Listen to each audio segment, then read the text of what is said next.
Good morning and welcome to our web talk today. We are talking about our topic, how to reach clients using social media. My name is Brian Cummings. I'm the site director here at the PA Clinic Bucks County, and I want to welcome everybody to our web talk. I now want to introduce Billy Barnes. Billy is the Executive Director of the Workforce and Economic Development for the County of Bucks. Welcome, Billy. Thank you, Brian. Good morning, everyone. As Brian mentioned, I'm Billy Barnes, Executive Director of Workforce and Economic Development. On behalf of the Bucks County Workforce Development Board and the County of Bucks, I want to welcome everyone to Wed Talks. Whether you are brand new to this webinar series or have previously participated, I want to thank you for connecting with the innovative ideas at the heart of these discussions. Wed Talks focuses on building creative partnerships, effective collaboration, and best practices in the workplace. I hope you put these concepts into practice to enhance your business and career. Today, our Wed Talk will focus on reaching clients using social media. Without a doubt, social media is an indispensable marketing channel for audiences across demographic segmentation. Think about how much time you spend online every day. Every time you check your email, shop online, scroll through social media, or watch a video, you're going online. A recent study from the Pew Research Center found that 85% of Americans go online daily. That figure includes the 31% who report going online almost constantly, as well as 48% who say they go online several times a day, and 6% who go online about once a day. As the amount of time people spend online continues to grow, reaching your target audience online is paramount for growing your business. By joining our Wed Talk today, you are ready to gain insight into ways to best leverage social media and identify online trends that promise to have the greatest impact on your business. Let's introduce our social media expert who will lead today's discussion. Brian, back to you. Great, thank you. I am pleased to introduce our Wed Talk speaker, Dr. Jennifer Gardella. Dr. Gardella works with a select group of clients, supporting them with weekly blogging and daily social media. She can position you as an expert and your business as the go-to place for your goods and services using her time-tested strategies. Regardless of your comfort level with social media, Dr. Gardella explains things in small pieces for understanding.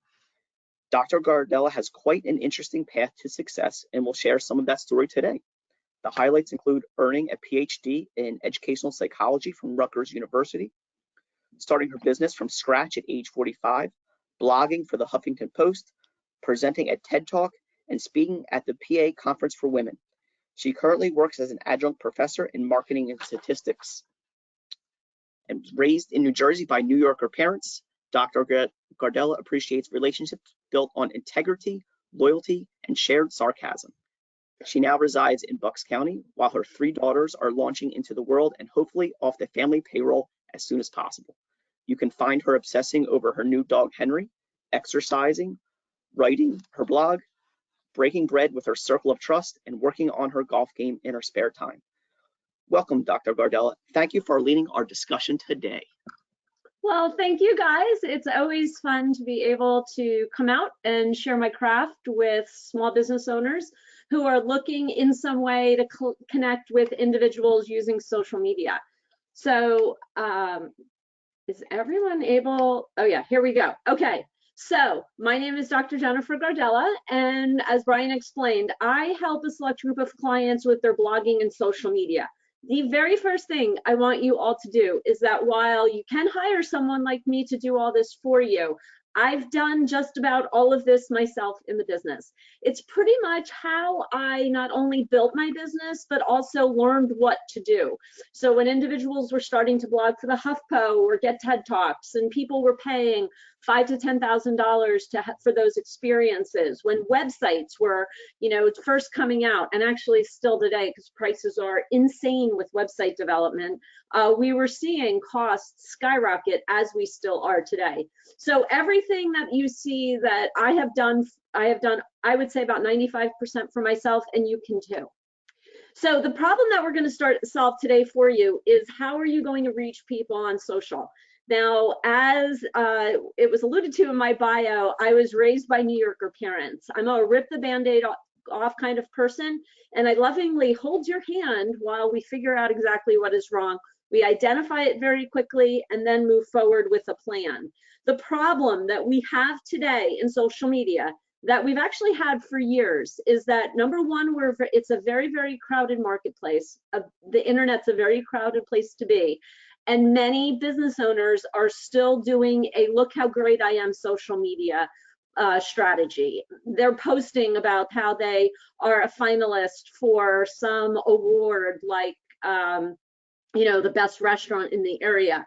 And your ideal clients, those who you're trying to attract to your business, don't really care. So what we want to do is we want to move your complete strategy to one where you identify and you connect with your clients based on what they need from your business. They may need a job. They may need a particular service. They may need to know that you're the one that can solve whatever problem they're dealing with. So the number one factor of your digital marketing strategy is content. That has not changed in years. Blogging, articles on your website about what you do need to be fresh. They need to be added regularly, and they need to be very high quality. Google actually looks for high quality content, error-free, which is a problem for me, which is why I have 2 editors that usually review all of my work. They need to be keyword rich, which is what we're going to go over in a minute. And you need to be very consistent. And so consistency doesn't look like, oh my gosh, I'm going to go out on Fiverr, which you can do, by the way. I highly recommend if you're working with a small budget, you can go on Fiverr and have blogs written for you. But you could say, okay, I'm going to go on Fiverr, have 100 blog articles written, and then I'm going to dump them all on my website at once. We do not want you to do that.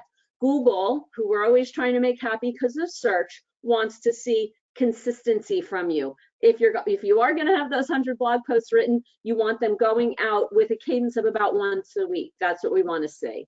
But I can't stress this enough also, if you do not have a blog or a robust website filled with great content about what it is you do, you really can't have a social media presence.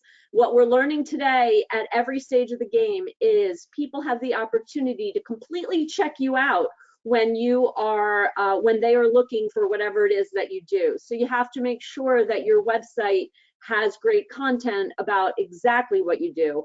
And also, if you don't have content on your website, like a blog or key articles, we don't have anything that you can share on social media. So it's really important to have a website that you can control and that you have a blog that you add to regularly.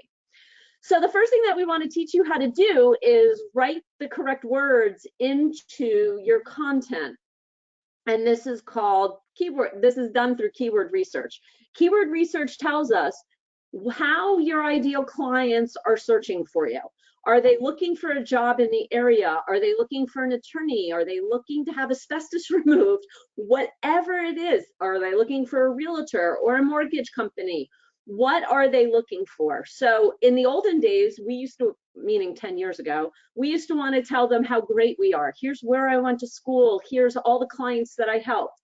And the truth is, your website now needs to be chock full of, we understand your problem and we can help you fix it. It's a very different way of thinking.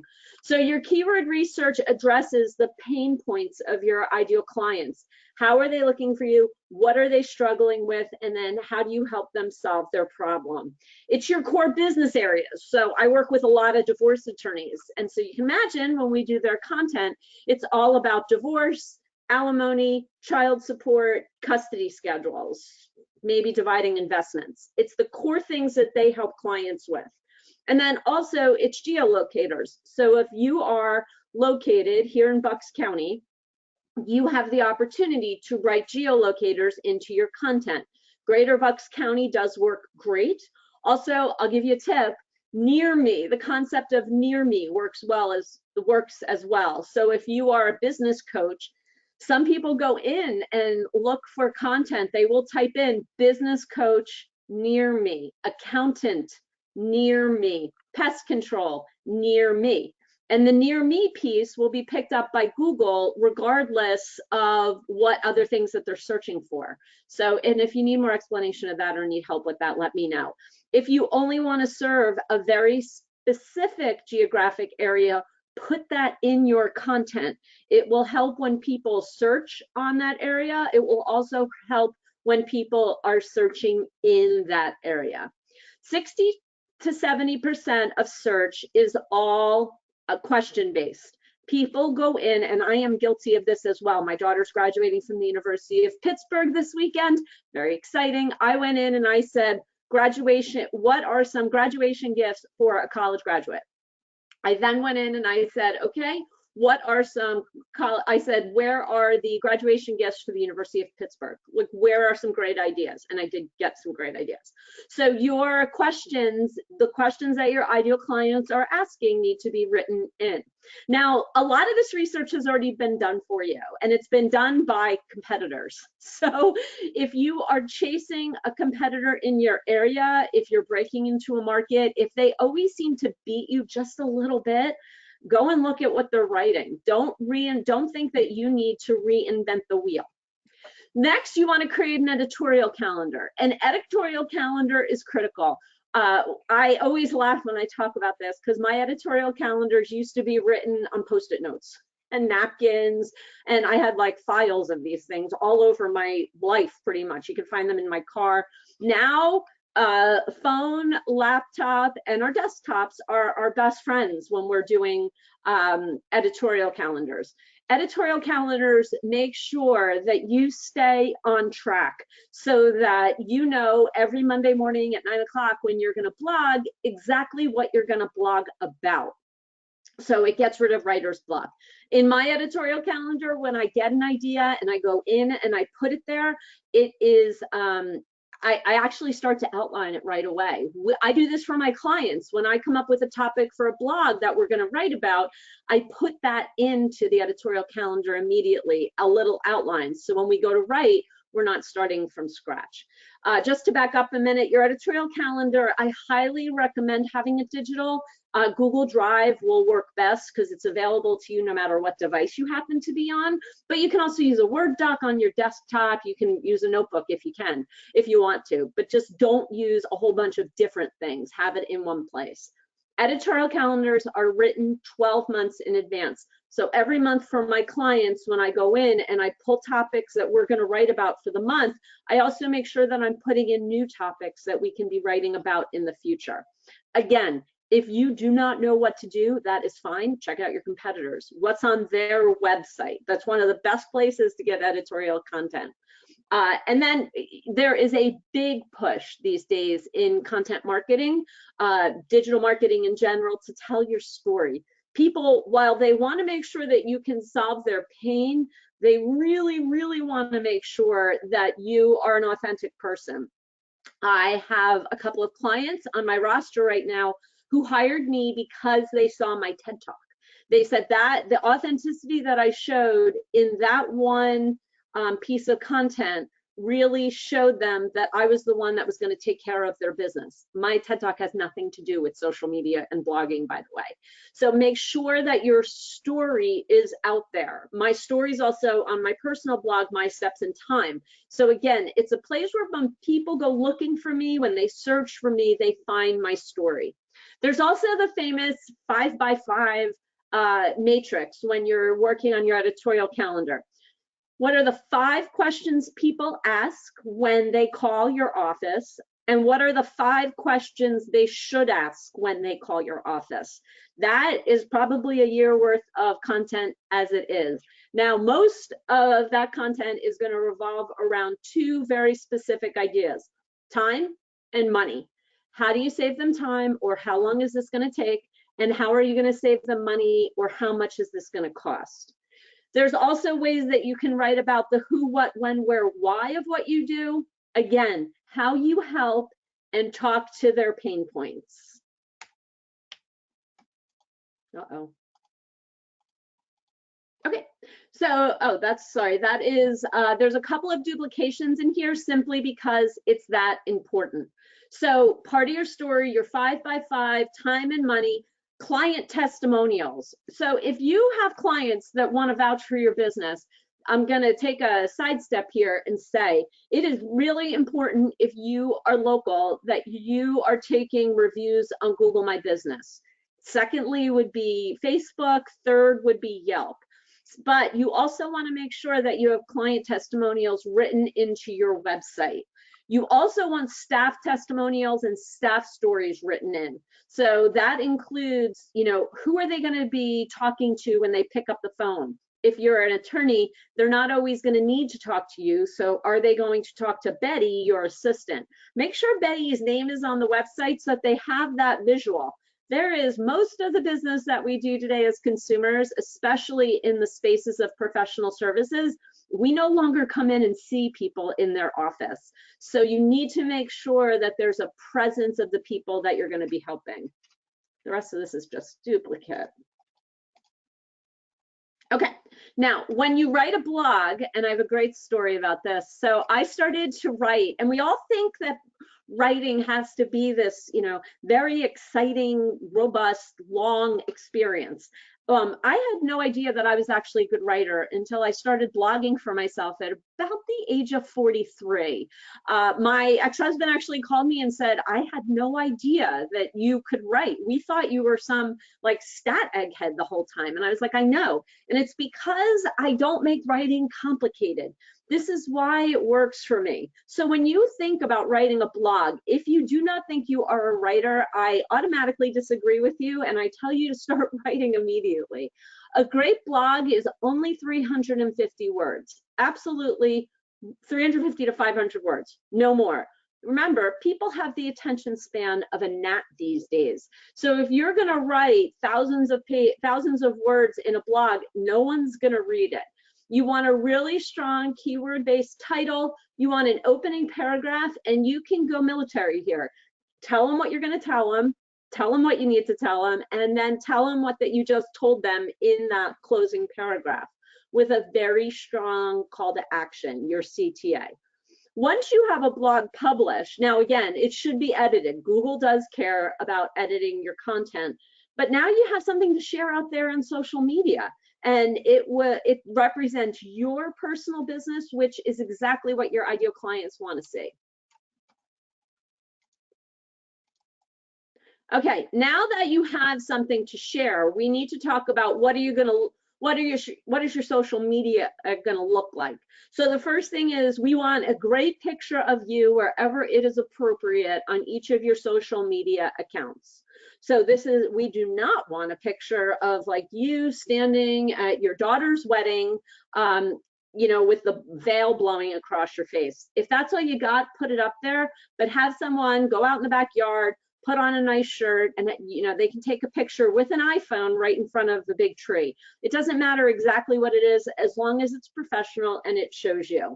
You also need a logo. If you don't have a logo, there are certainly a lot of designers we can point you to in the area. There's also some less expensive ways to get those up and for you. So let me know if you need more suggestions. Your profiles, and we're going to go over this in a minute, your profiles need to be written towards the culture of each site. They also need to be unique. So you just don't take your bio from your website and put it on LinkedIn, Facebook, Google My Business, and Twitter. Each one needs to be written individually for the culture of these sites. Put your keywords into your descriptions, but again, we don't want to stuff them. You want to make sure that you're talking in a conversational manner to all of your ideal clients. Make sure also that you fill in every available section. If you don't have a Google My Business, it will be the first thing that I recommend that you set up. And that is keyword-rich, SEO-rich places for you to set up content there. And then again, every profile should be unique from others. So the culture of each site, you need to be set up on LinkedIn, Facebook, Twitter, Google My Business, and Instagram. You know, you'll probably, especially if you have kids, my kids' ages who are all in the college or launching into adulthood phase, you know about things like TikTok. This is the core of what you need. In fact, the first 4 of these are the core 4. If you're not going to play in these spaces, I don't really recommend just going off and setting up a TikTok account if you don't have a LinkedIn first. So LinkedIn is all business, right? This LinkedIn started years ago as a place to put up our resumes.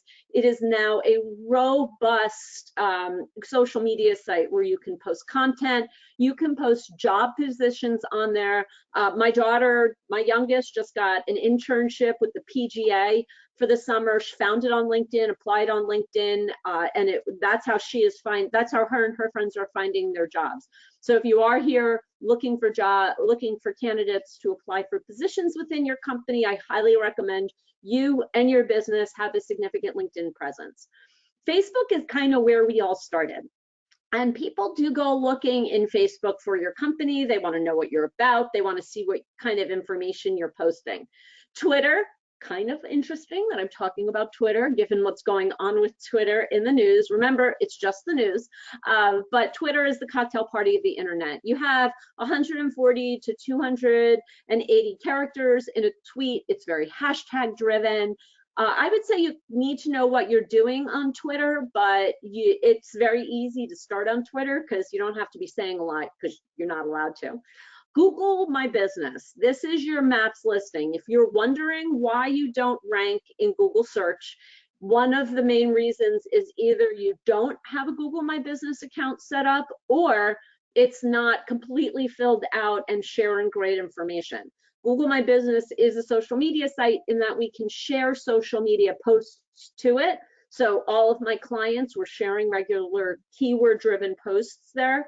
And then Instagram. I'm starting to mention Instagram more because a lot of people want Instagram. There's a lot of trainings you can take on Instagram these days. Just remember, Instagram is largely conversational. You do need pictures. You can't post to Instagram without images, and there's easy, great ways to find images for Instagram beyond taking them yourself. But what is interesting about Instagram is while in the past it's been all hashtag driven, now they just made a significant change where people can actually search on the wording that you're writing in your posts. If you are looking to hire and you want millennials, you are absolutely going to want to share what's going on in your business on Instagram. I have a good friend. He does own a pest control company in South Jersey, and they just started putting a lot on, and he's looking for employees on a regular basis, as I know many of you are. And he is starting to post on Instagram the benefits of working there, whether it be the snacks in the lunchroom, people taking a break, training that he's doing for his employees. So Instagram is a great way to, with the right hashtags and with the right wording written into your posts, Instagram can be phenomenal to reach ideal employees. So the next thing you need to do is have a plan to be social. And you can set everything up, you can blog, but then you have somehow got to be out there on social media being a social person. This can be really hard. Since the beginning of time, we've always said, and this is not something that I made up, but your idea with social media is to entertain, educate, and inform. You want to share a variety of content, you want to share some of your content, but you also want to interact. Now, what I don't recommend doing is what the current trend is going on right now with LinkedIn. You absolutely do not want to be spamming people on LinkedIn. This has been one of the unintended consequences or unintended happenings, I should say, of COVID. I can guarantee you every single day I'm getting 5 to 10 spam messages from LinkedIn. People wanting me to join their cosmetics team. They want, are you looking for a job in an industry that I have no business even working for? People are not taking the time to make those connections authentic, and they look absolutely ridiculous out there. So you want to send personal notes, but you want them to be just that, personal.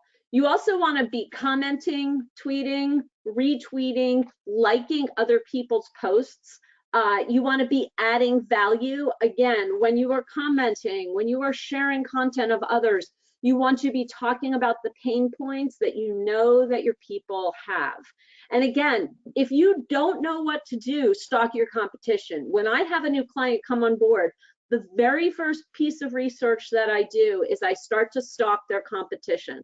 I start to say, okay, we want to beat this person or this company, or we want to look like them, or we want to build. How are we going to do it? What have they done before?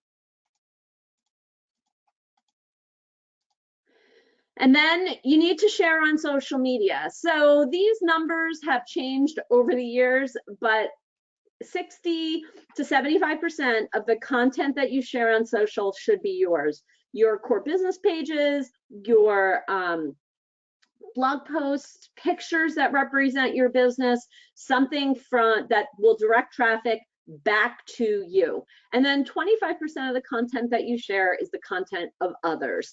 This means articles that are from non-competitors that will help your ideal clients in some way. For instance, for those divorce attorney clients that I talked about, we share a lot of information from different sites that also talk about divorce. It might be divorce.com, divorce.net, just other information. It's not going to drive traffic to their competitors. It shows that they're just not advertising their own content, which is so important.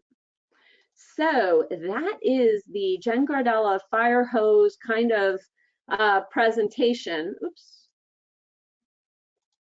I just wanted to give you a quick way to connect with me. You will see that my social media presence is sort of the cobbler's kid that has no shoes. I've had a very interesting 2 years. And as I've been building my business, I've been very fortunate to get almost too busy to post. But if you want to connect with me, pick a site that you want to start to, explore. I highly recommend that you connect with me on LinkedIn. Just search on my name, I will come up. And then here are the handles for Twitter and Instagram and Facebook. You can find me under the Gardella Group. I also offer, my email address is jennifer@yoursocialmediahour.com. And you can find more about me on my website, jennifergardella.com. And you can also book an appointment if you have any questions. So that's the end. Fantastic. Thank you very much, Dr. You're welcome. Gardella. Do you want me to keep up a slide? What's going to show? Right now we have your slide with your email address on it. So yeah, I would leave that up for now if you could. Okay, sure. Certainly, thank you. I'm sure some questions are coming in. I've certainly taken some notes. I have underlined right here: entertain, educate, and inform. So if you're ever wondering, what people are writing down, that's my sticky that I wrote down on my separate sticky. I'm gonna post it on my laptop here and make sure that I remember. Yeah, there's also Russell Brunson has a famous line that goes something like, "Help them do their job better, help them spend more time with their family, or keep them out of jail." So people are looking for ways to, connect in the world and get their things done easier. Interestingly enough, I'm getting connections that are popping up on my phone notifications that people are sending me connection requests on LinkedIn. So good job, guys. Yeah, fantastic. It was certainly well done. So I'll start off with my question, then I'll toss it over to Deanna to see if we have additional questions. But when you're, I'll say, bringing on a new client, or when you're stalking a competitor, what do you see as a mistake that jumps out at you, or most often for in and around, like regionally or locally? We'll start with. So I find that clients want to rank, let's just use Bucks County as an example. You want to rank in Bucks County or a specific town, and those words aren't written into your website. So in case you don't know, and this gets really annoying, Google actually doesn't care if you're the best pizza shop in town. I mean, reviews will take care of that to some extent. But if you have best pizza shop in Newtown, Pennsylvania, written into your website, when someone goes looking for best pizza in Newtown, Pennsylvania, your site has a better chance of ranking. So you need to use geolocators, and geolocators are not based just on where you want to rank. They're based on where your individual is searching from. So you may say best pizza in Newtown, Pennsylvania. The searcher may not include Newtown. The searcher, though, may be sitting in Newtown. So that counts as well. But that's the #1 mistake, is not using geolocators when you're geographically constrained. And then the next one would be not using any keywords that your ideal client would search on. So it's all about their Harvard education or their big new, like no one cares if you have a big new office building, right? Like look at our big new office building. I'm like, okay, what are you doing there? Interesting. Thank you. Yeah. This is great. Deanna, do we have any additional questions that are coming through? Thank you, Dr. Gardella, Jennifer, and Brian. Someone asked, is it possible for you to share the presentation with us? And everyone will receive a recording within 24 hours of this webinar. So by tomorrow, you'll get a link to the recording. I don't know if you can share the presentation, Jennifer, with Brian, and maybe that can be sent out. Yeah, I can send the slides. Thank you. Yeah. If anyone has another question, if you wouldn't mind putting in the questions feature in your control panel, and we can answer those. We'll give you a few minutes to do that. Sure, that's great. I'll follow up with my next question. What I'm trying not to take over too many. What has changed over COVID for people searching or in your world? So what are you seeing differently? Well, the big thing is that small business owners are saying, you know what, Jen, I should have believed you a couple of years ago. Like you just can't start a digital marketing program and all of a sudden you're driving all this traffic to your goods and services. It needs to go slowly. So there were a lot of people came on board at the beginning of COVID because they realized they no longer had the opportunity to be out there communicating with people in any other spaces. They only had the internet to be, talking to their ideal clients. So number one, people really got kicked in the head if they didn't have a digital presence, like they were running to start up. And there's still a lot of resistance out there. Most of the time, small business owners, especially in the beginning of COVID, they got scared because they thought their business was going to go under. So they didn't want to start spending money. So that has been a big problem. And then the other thing is authentic connection. That is the biggest change that I have seen. It's all about your story and you as a small business owner. And as you mentioned, I teach marketing over at Bucks Community College, and it is all about experience. People want to know that you are going to have a close relationship with them, as close as possible. And this goes for companies like Nike, to our airlines, to whatever local services we need. It's everything is an experience. So how do you communicate that through the internet? Great, thank you. We do have another question. Do you find that people are using LinkedIn more than Facebook and making it similar sites with flyers, events, etc.? What should we be posting on LinkedIn? So on all social media sites, you should be posting the content of your business.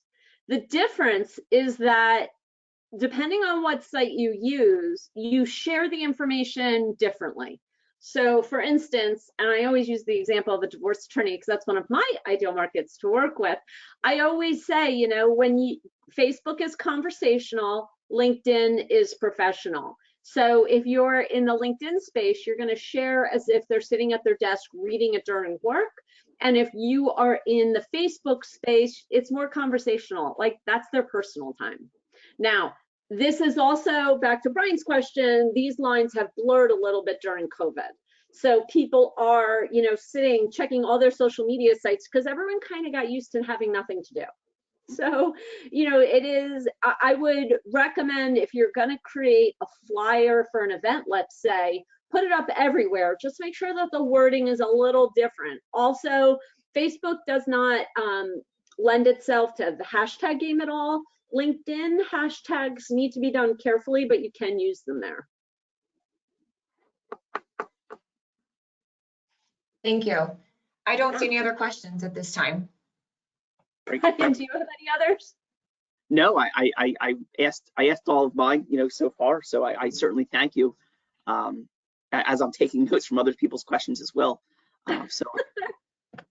I'll keep an eye out for the slides when you send them through, and I'm sure people are listening. And sometimes it takes that some time to digest the content, and then you might see questions coming to you directly instead of a group format, because some of them might be, you know, personal to their business. I think that's sometimes we want to, when you ask questions, are they going to ask personal to their business and things like that. But right. I certainly want to thank you for your time, Dr. Gardella. This was great this morning. I really appreciate the slides, answering questions, and certainly the content that you provided. Great. Well, thanks so much for having me. Really, if anyone has questions, you just let me know, get in touch with me somehow. I'll be happy to connect with you. Great, thank you. And then a couple announcements for us on our end. Please save the date for our next WED Talk. That's Wednesday, May 11th, entitled Global Supply Chains in the Post-Pandemic World. Renowned expert Mark Miller will discuss Supply Chain 2025, reflect on COVID disruptions, and explore how China's changing role, logistics sector dynamics, and the Ukraine crisis will impact the future of post-pandemic supply chains. He will conclude with 10 practical strategies for business leaders to thrive in the next normal. Registration for this WED Talk will arrive through email soon. Don't miss it. And then finally, additionally, the PA Career Link and the Workforce and Economic Development Board will host the Bucks County Career Fair later on today in the county's administration building in Doylestown. If you or someone you know would like to learn more about careers in the county government, come out and join us from 4 p.m. to 7 p.m. Hiring managers from multiple departments will be on site to meet job seekers and answer questions. Go to buckscounty.gov and select careers for more information. So that's happening today at 4. If anybody's interested in learning more about working for the County of Bucks, please come out and see us at 4 o'clock today at the administration building. So thank you everybody today for joining. Have a great day, and I hope everybody enjoys. Bye guys. Thank you.